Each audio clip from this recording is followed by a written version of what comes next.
Yeah, my name is Kerstin. I'm a postdoc at Macquarie University.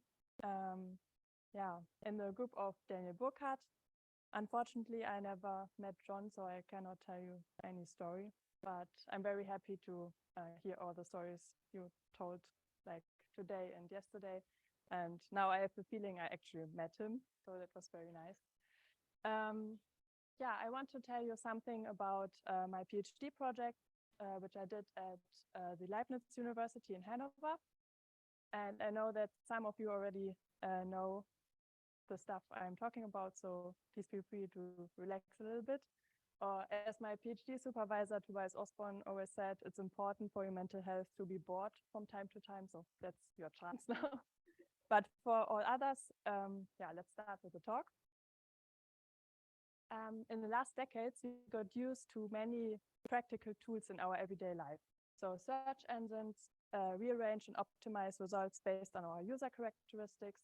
We are used to always up-to-date travel commuting apps, and our email programs can classify spam or phishing emails. But also beyond that, beyond these everyday tools, there are similar methods, for example, used for finding side effects of drug combinations, or analyzing tomography commuted pictures, and even optimizing our power. Yeah. And yeah, what do all these things have in common? You probably guessed it, these are based on machine learning. Machine learning is applied in nearly every industry where enough data can be collected. And yeah, for us to be all on the same page, I will give you a quick intuition what machine learning is. So for many problems which we have, we can think of the solution as like a recipe out of steps, loops, decisions, and so on. So we can find an algorithm to solve it. But there are other problems, for example, classifying pictures, where it's very hard for us to find such an algorithm because it's hard to even decide why we know that this picture shows a dog and not a cat. And in these kind of questions, machine learning comes in very handy.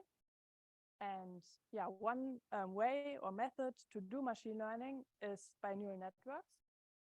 Neural networks are inspired by the human's neural network. And our brain alone consists of billions of little units. And these units are connected via synapses. And every time when we learn something, these synapses change a little bit. This is also called neural plasticity. And yeah, so we go through the world and learn something new. And based on this idea, artificial neural networks were designed. So they also consist of units which are connected via nonlinear functions. These are parameterized, and these parameters can then be updated based on training data. And yeah, these units are usually organized in layers. So we have an input layer, some hidden layer, and some output layer. And to train such a neural network, we need some data. For the most easy case, we have an input data and an output data. So this is supervised learning. I will quickly remind you of the most popular example. So this is classifying handwritten digits. Here the data consists of a figure, so a handwritten digit, so a picture, and the right digit.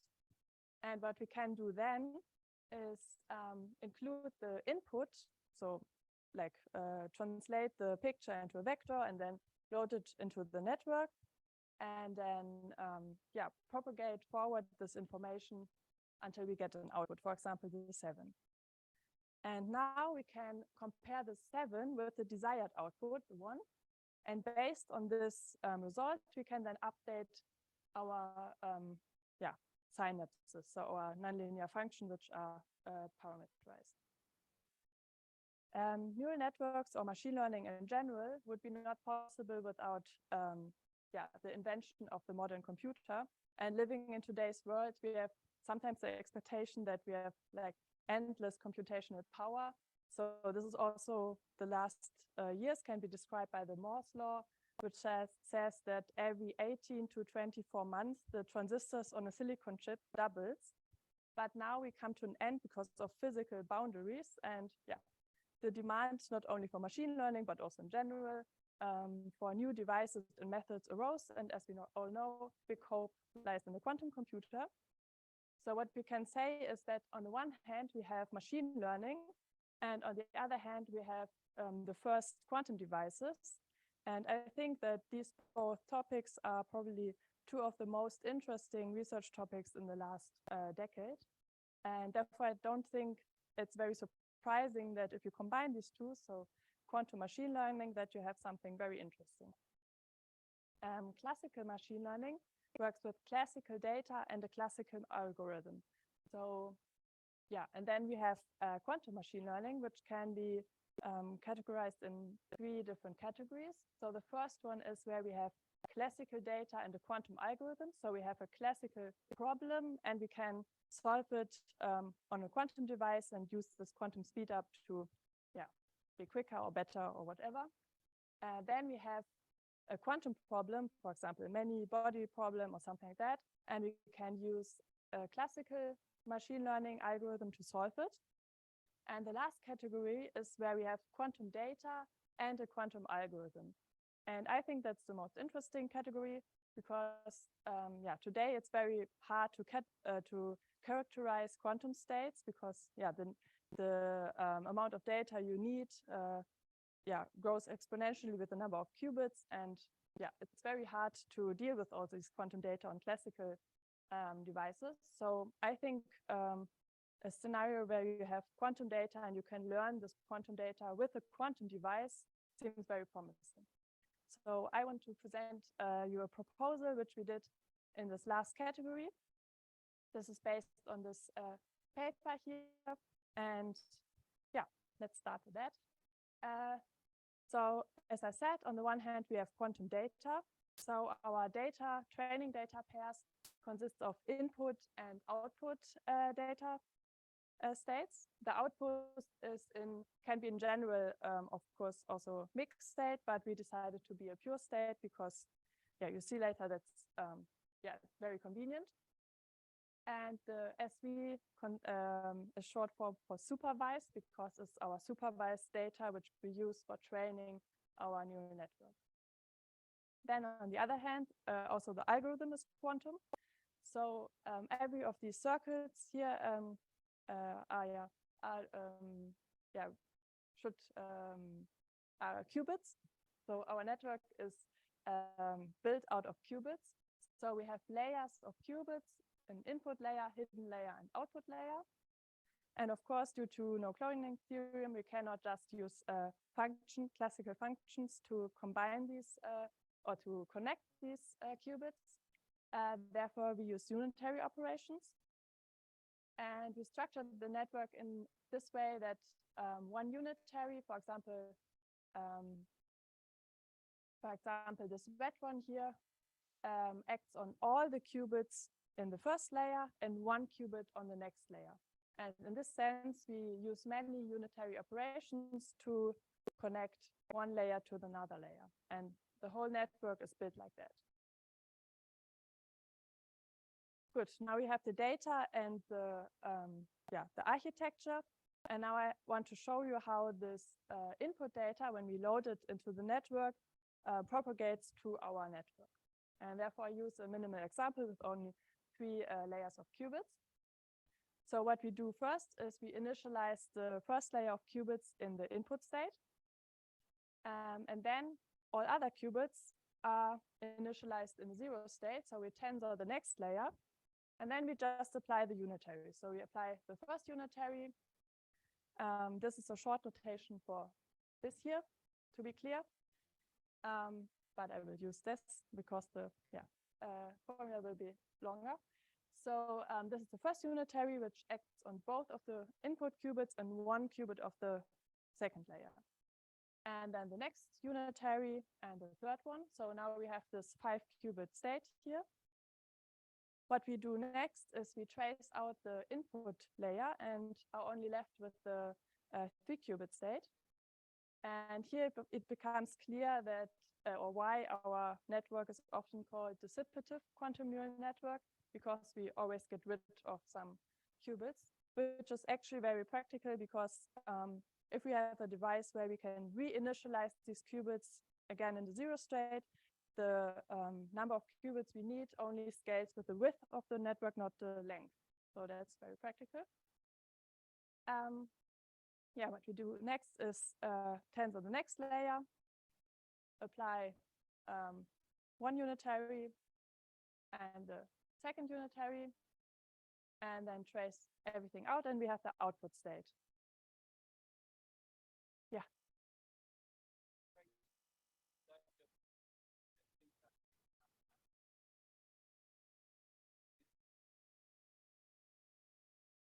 It's a mathematical operation, so we just yeah.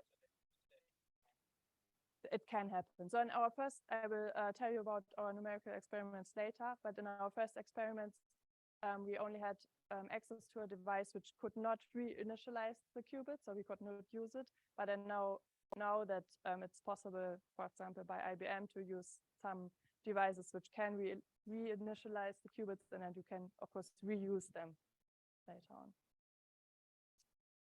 Okay, before I go on, I want to make a quick remark about these unitaries.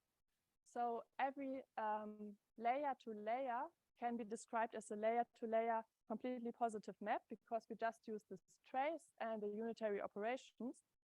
And indeed, we can then describe the input of the next layer as the output of the layer before. And in that way, yeah, the result is just a layer, a completely positive map, yeah, for the whole neural network, which we call E. Okay, so now we have the output and the desired output, and we have to compare both of them to update our unitaries.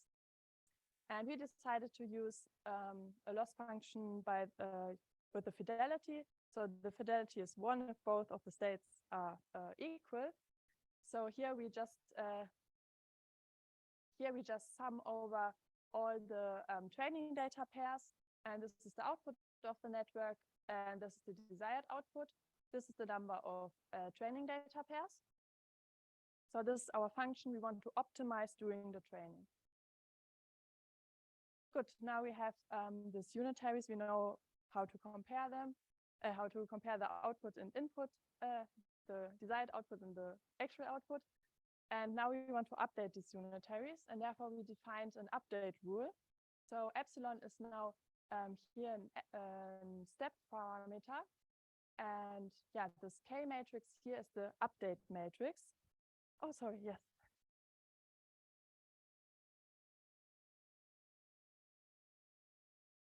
Sorry?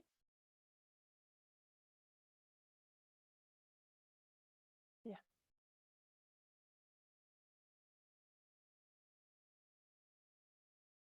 No, they're not commuting in general. Therefore, we use this over and under crossing notation. They are just applied after each other. Yeah, so the red one is below, and then green one, and then, yeah. Thank you. And what we then did, so we decided we want an upgrade rule of this form, and we derived this K matrix just by optimizing this loss function, this training loss function. And this K matrix then has this ugly form here. So N is eta is the learning parameter, ML is some the number of the qubits in one layer, and M is very ugly. I will not show you the whole general formula, but rather a specific example to give you an intuition how this update matrix looked like, because I think it's very interesting. So let's assume you want to update this red K matrix.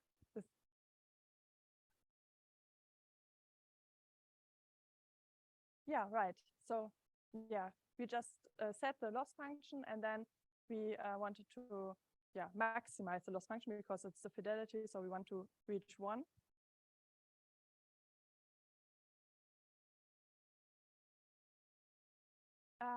The parameters scale, I think, 4 to the power of ML, where ML is the biggest number of qubits in one layer. Yeah. Okay, so let's assume we want to update this unitary here. And this is the formula which we derived, and this is the specific formula for this unitary here. And it's very interesting because it's a commutator, and the one part of the commutator, we have the input state feed forwarding to the network. So we tensor to the next layer and apply two unitary operations until we reach the unitary we want to update. And on the other side of the commutator, we have the desired state back propagating to the network. So here, we go backwards and apply the unitaries backwards and trace out and end up here. So I think that's a very interesting form. We actually worked a little bit with this K matrix before we realized that this has this nice form. And then we trace everything out and we have the update matrix for the specific matrix. Okay, so now we have the network and we know how to update. Now we can do some numerical examples. Before I want to show you them, I want to make clear something about the training data. So we used n data pairs, so input and output data pairs, but we only used some of them for the training, so to optimize the unitaries. And some of them we left and we didn't touch during the training to validate our training. So this is also done in classical machine learning. And that's the loss function which matters at the end, because we, of course, for example, if we have handwritten digits and we want to not only learn the handwritten digits of the humans we got the data from, but we want to have a neural network which can read all the handwritten digits. And it's the same for this example. So we left some of the data pairs to actually for the validation loss. So the validation loss had the same form as the training loss, just another data pair. Okay, so now we can do some numerical examples. And here our training data pairs are connected via an unknown unitary y. So the output is just the input times the unitary. So what we want to do is we have a black box. We know that this black box does the unitary to our state. And we can collect some input and output data. And then we just want to characterize this black box. And that's the task. So this is some training. We have 100 training epochs. So this means that every 1,000 training epochs, this means that every data pair was seen 1,000 times by the network. We used a 232 qubit neural network. And here is plotted the unsupervised loss function, the validation loss function. So with using the data pairs which are not used for training. And here we used 20 data pairs in total, and 10 of them were actually supervised. And then we asked ourselves, how many data pairs do we need for successful training? Therefore, we changed the number of supervised pairs and made a lot of experiments. And here we had 100 data pairs in total and used S for them for training and 100 minus S for validation. And you can see that already, like with six of 100 training data pairs, we get a very good validation loss. So our algorithm can generalize very well.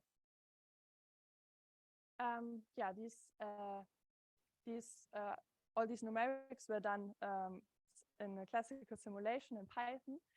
And 2 years ago, we had then the chance to actually, 1 year ago, we had actually the chance to experiment on an IBM quantum device. And therefore, we had to change a little bit of our algorithm because we could not realize it that way that we proposed it. And I want to quickly explain that to you. So the first thing is the same.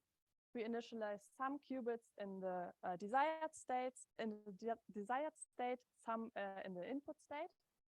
And then we need some qubits for all these layers which we use later on, because yeah, I told you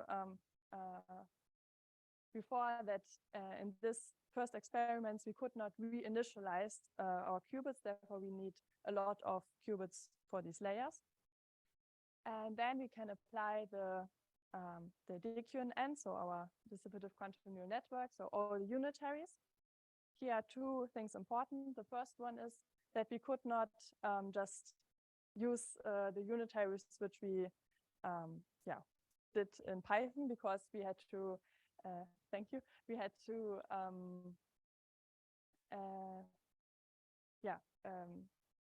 split it into gates which were actually able on the quantum device. So we had, for example,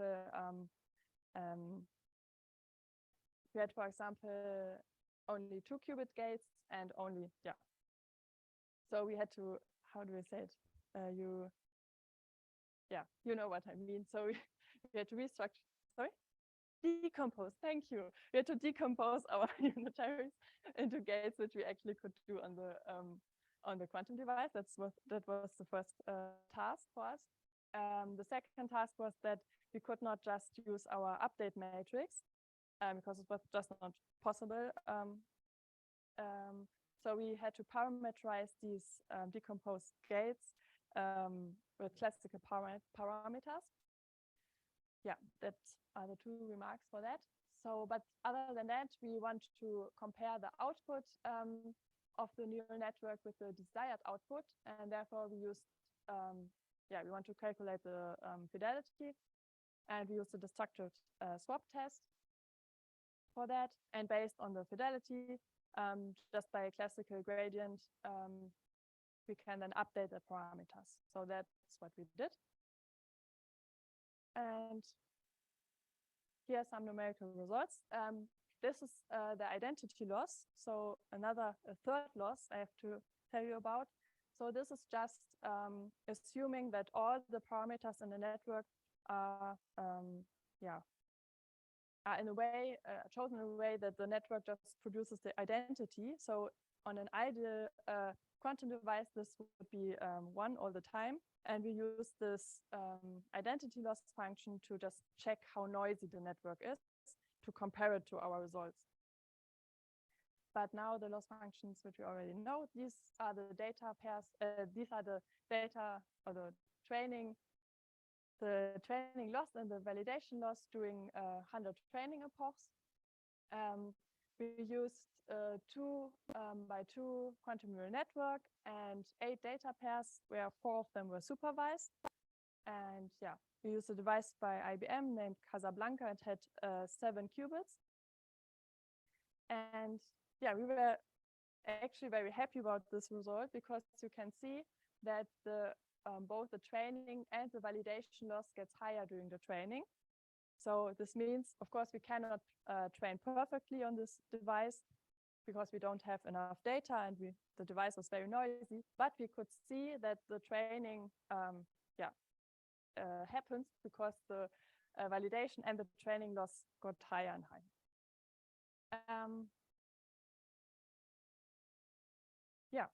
So I want to tell you something what happens after this proposal, because I always think it's interesting what we did next. So, or I found it always interesting in other research projects.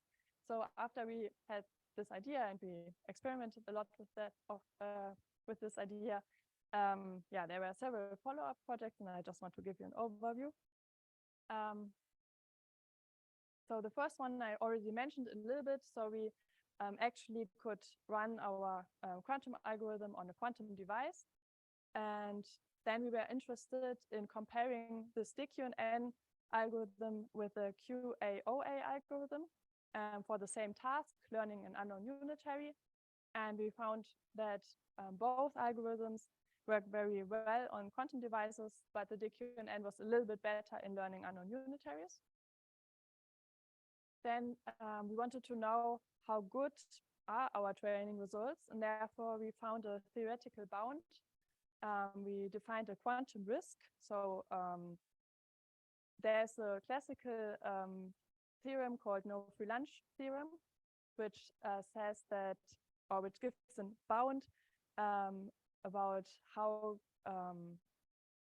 what is the risk that a trained neural network gives the wrong answer. And we translated that to our case. So a neural network learning an unknown unitary operation.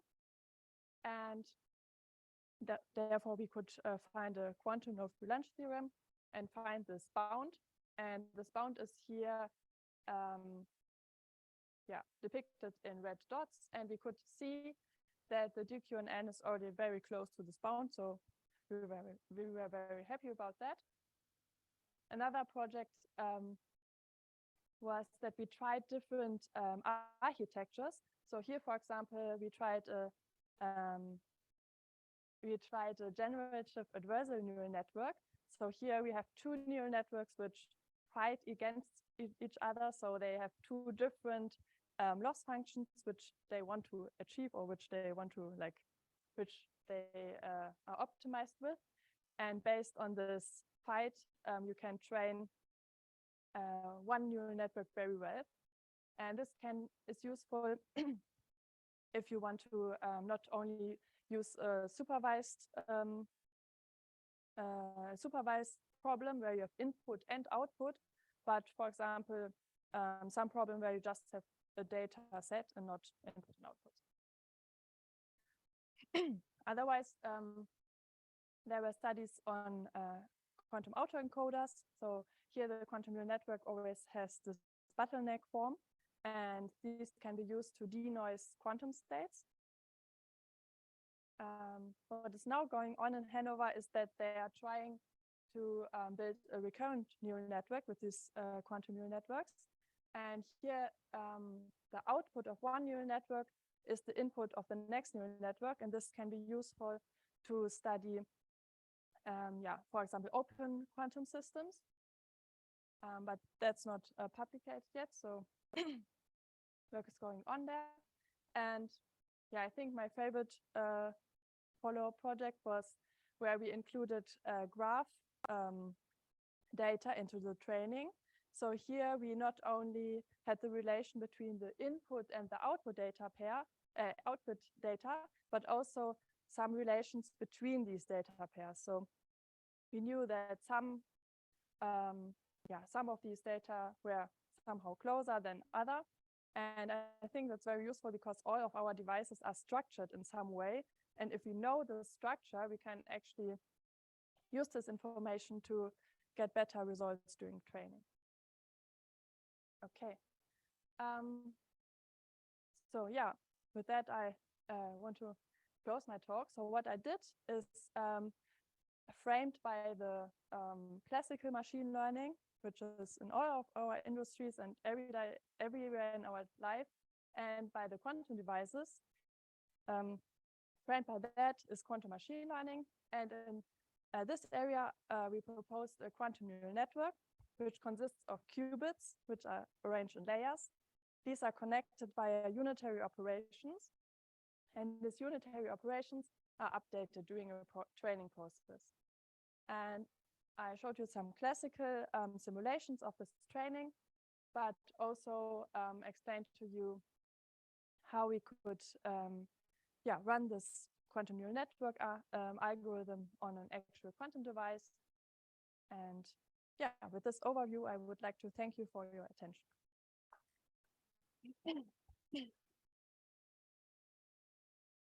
We have time for a couple of short questions.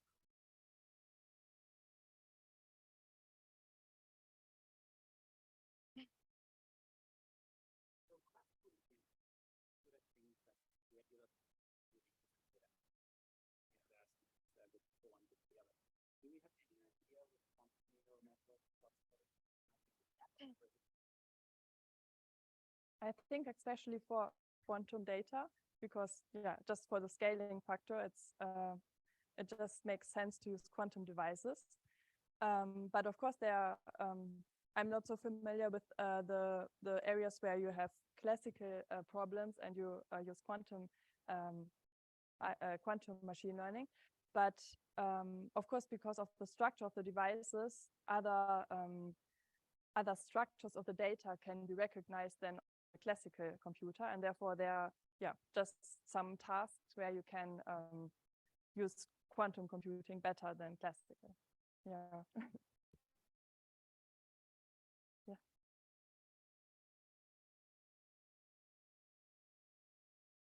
Mhm.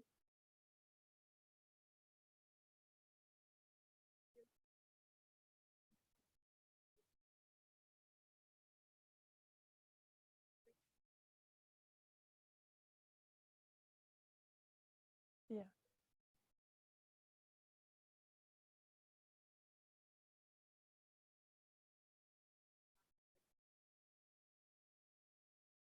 Mhm.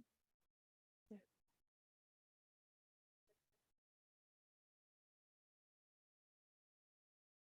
Yeah. Yeah. Mhm.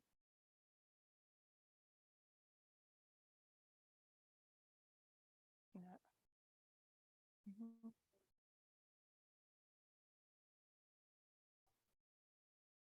Mhm. So the question was, here we had for the networks which I showed you in my pictures, they were fully connected. So yeah, every qubit is connected to the next layer. But of course, in classical, for example, when we learn about pictures, we have these convolutional neural networks where they are not, where we reduce the number of parameters with some layers. And the question was, if I know yeah, an application in the quantum world where we also would have, where we don't have these fully connected. So we tried out not to use fully connected neural networks, but we found that in this sizes of neural networks and also for the states, the number of qubits in input and output, it was better to use these in terms of, yeah. Yeah. Mm.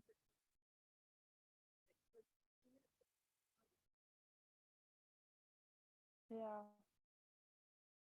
I'm not sure actually. You mean something like a quantum convolution layer? Mm.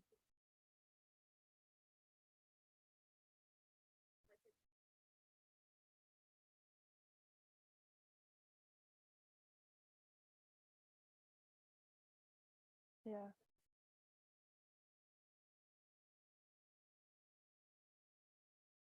Yeah. I'm not sure actually, but that's a very interesting question I never thought of. Yeah. Mm-hmm.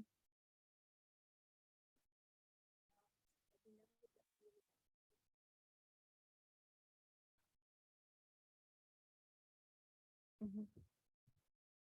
Yeah.